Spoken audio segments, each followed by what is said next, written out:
9 times, has died in Switzerland, aged 86. He also had 116 Royal Ascot victories and was named champion jockey 11 times between 1960 and 1982. I'm delighted now to be joined by horse racing journalist and friend of Leicester's, Rupert Bell. Rupert, good of you to fit us in. A sad day, I know.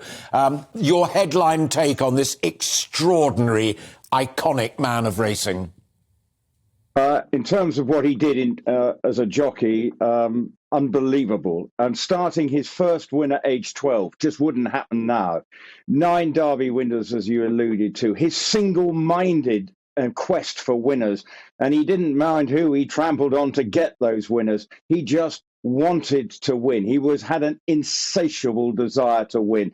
He was a flawed character. Remember, he spent time in jail for tax evasion, so he was by no means perfect. But what he was, in terms of mark on the sport, was just legendary. And I mean that genuinely. And I was a young lad in the 60s, and one of the reasons I got into sport was because of him and what he did. The way he rode was just, it cut him apart from everyone. He had this distinct style of riding, and that made him, you couldn't fail to see him and spot him. But when he was in a race, you knew he had one quest in mind, and that was to win. And that's why he rode nearly 5,000 winners and so many big race wins around the world. We're just showing pictures of Lester, and for people who are listening to our conversation on radio rather than television. And there were 2 fantastic pictures. Her Majesty the Queen looking at the horse, not at the jockey, but the Queen Mother engaged in intense conversation with Lester. I mean, tax matters and doing time, as far as they were concerned, that was to one side.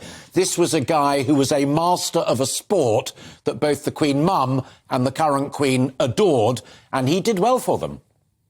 Absolutely. And if you think about it, this weekend is the Derby weekend, part of the Platinum Jubilee celebrations, and the Queen will be there. So I'm sure there'll be plenty of opportunities at Epsom this weekend to remember what he did 9 times. It was simple as this.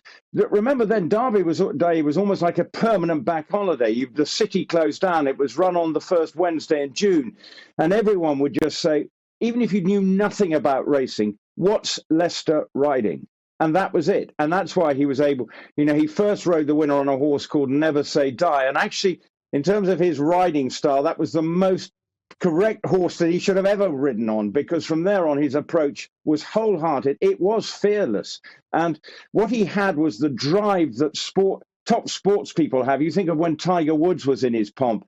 He had that insatiable desire to win. Yeah. Lester Piggott was very similar. And in racing, I suppose A.P. McCoy would have been the jump racing equivalent. But in terms of what he achieved, he left his mark on the sport. Yeah. He was a man of few words. He was part deaf, but he just, on a racehorse, he came alive.